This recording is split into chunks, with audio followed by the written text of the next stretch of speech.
The Switch 2 has arrived, and it seems to be very, very hard to get. With gamers across the globe clamoring for the next big thing, it makes us look at our previous generation and wonder if this is truly the end of an era. Will the system continue to survive before we get our hands on the next big thing? Every ending is a new beginning.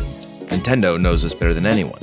They are the cockroach of the gaming industry. They've been in the console game longer than anyone and will probably continue to be long after. But history has a nasty little habit of repeating itself.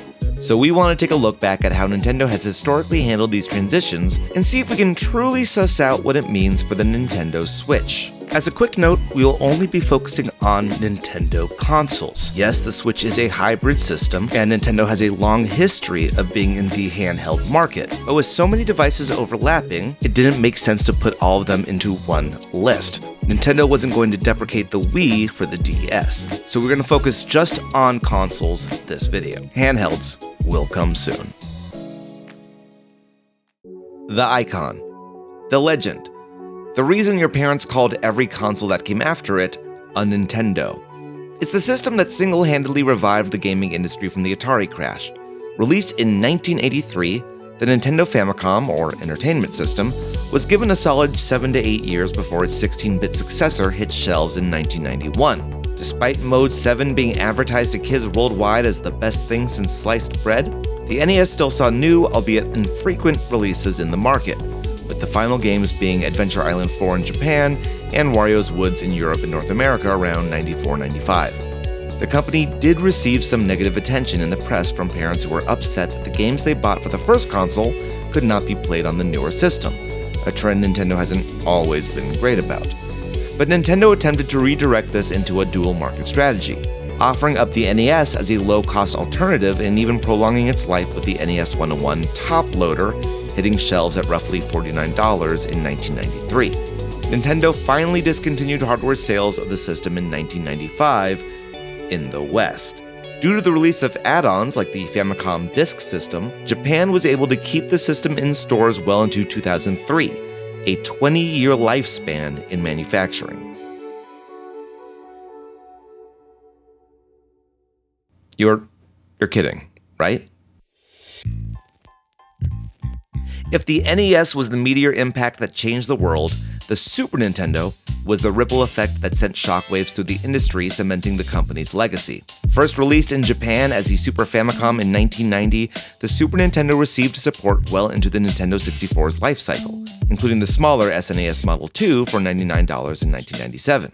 As a matter of fact, while hardware support ended for the system in 98 and 99 in Europe and North America respectively, the Super Famicom saw support well into 2003, ending on the same day the original Famicom support did. Before that, the 2D system still saw some releases well after we began tugging at Mario's face in our homes. Nintendo's final first-party release was Kirby's Dream Land 3 in November 1997, with Frogger being the last game for the system in the West. Given the immense popularity of the RPG genre in Japan, games like Fire Emblem Thrashia 776 in 1999 kept Super Famicom supported before the system released its final game in Metal Slayer Glory Director's Cut in 2000. Nintendo's introduction to 3D, and finally maintaining the same name in the US and Japan, making our job easier, kicked off in 1996, and was given a good 5 years of uninterrupted freedom until the Gamecube in late 2001. This is where we began to see a shift in Nintendo's post-launch strategy, as the hardware was discontinued worldwide in April of 2002. Some major retailers kept the system on shelves, but this was simply the remaining stock, as for the first time Nintendo did not make a budget version of the console to expand its lifespan. That makes this the shortest lifespan of a Nintendo console so far, with only 6 years to its name, compared to the nearly 13 and 20 years of the Super Famicom and Famicom systems. This was also reflected in the games, as only a few overlapped with the GameCube's release, with Tony Hawk's Pro Skater 3 being the final cartridge release in August 2002, just 9 months after the GameCube's holiday launch. By this point in history, it seemed as though the consumer base had accepted that these systems all had shelf lives, and Nintendo no longer felt the pressure to appease the previous generation. That new strategy continued with the Nintendo Gamecube as it launched in 2001 and had only 5 years before the Wii began its dominance in 2006. Just a few months into 2007, Nintendo announced it would discontinue the console and first-party games globally, although this ended up being an easier pill to swallow.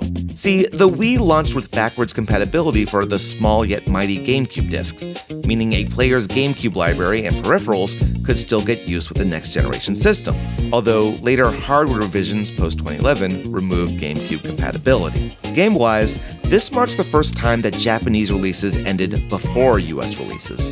The last first-party release from Nintendo was The Legend of Zelda: The Twilight Princess in December 2006, while North America received Madden NFL 08 in August 2007, mainly as the GameCube did have lower sales in Japan than it did in the West. Notably, these were cross-platform releases for both the GameCube and Wii, a strategy we've seen more often as of late, notably with Breath of the Wild on the Wii U and the various graphical fidelity improvements being advertised for select games across the Switch too.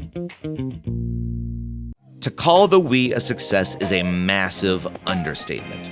The system sold over 101 million units worldwide and became their best-selling home system of all time until the Nintendo Switch surpassed it in 2021. Nintendo seemed a little eager to release the next big thing into the world, but the Wii's success certainly earned it an extra year or so of life, with the Wii U releasing 6 years later as opposed to the previous generation's 5. Like with every other system, Wii support was scaled back in order for the new release to shine. And though the formal Wii stopped production in 2013, the lower-cost Wii Mini hit shelves in 2012 and maintained production until roughly 2017. For software, the Wii appears to be an outlier in Nintendo's history. Despite Nintendo ending game development for the system after the release of Kirby's Dream Collection in 2012, third-party developers were not ready to give up the cash cow. Niche games like the Skylander series and indie titles like Shakedown Hawaii and Retro City Rampage DX Plus saw Wii releases long after the Wii U hit shelves. However, Ubisoft really went the extra mile.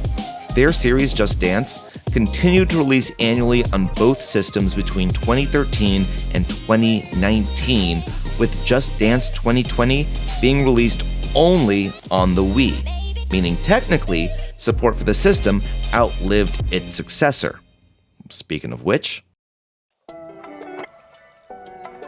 while the Wii had the distinction of maintaining the longest life cycle for anything released after the new millennium, the Wii U had the shortest, ending its production just before its 5-year anniversary. Arguably a misunderstood console, and definitely not as much of a game changer as its predecessor, it was Nintendo's lowest selling console at only 13.56 million units sold. It did not even overlap with the upcoming Switch, as Nintendo discontinued Wii U production 2 months before the Switch's release. The last notable first-party game was the beloved Legend of Zelda: Breath of the Wild, which was also a launch title for the massively successful Switch. I do think it's worth noting that some of the Switch's best first-party games were re-releases or updates from the Wii U library, showing that Nintendo still had faith in the work they put in, even if the markets didn't. So that brings us to today, with the Switch 2 released and the original hybrid handheld cemented as Nintendo's most successful home console to date. In the timeline of Nintendo's hardware, we have certainly seen the market change. It is far more normal to see consoles released at the same time worldwide than months apart. Moreover, the permeation of digital releases and prominence of the indie scene has made cross-platform releases far more likely. For instance, while nothing has been announced, I wouldn't be surprised to see Hollow Knight Silksong available for both systems. Despite its heavily anticipated, long-awaited release, initially announced when the Switch 2 was nothing more than a rumor, nothing shown yet has led me to believe it wouldn't work just fine on either console. With 8 years under its belt and no formal announcement of production ending, its end-of-life support could equate to something more akin to the Super Nintendo or even the Wii. However, given the hype surrounding the new system, its current availability, or lack thereof, in supply and demand, Nintendo seems to have learned their lesson from the experience of the Wii U. 2 back-to-back successes could mean the end is closer than expected for the third best-selling console of all time. But this is only half the picture. After all, the Switch is a hybrid console. Nintendo has long dominated the handheld market. Tomorrow we will be continuing the conversation by looking at the end-of-life cycles for Nintendo's handheld offerings, including the only system to outsell the Switch, the Nintendo DS. So follow along as we continue our historical look back, and for more on the past, present, and future of gaming, Keep it locked in to Game Rant.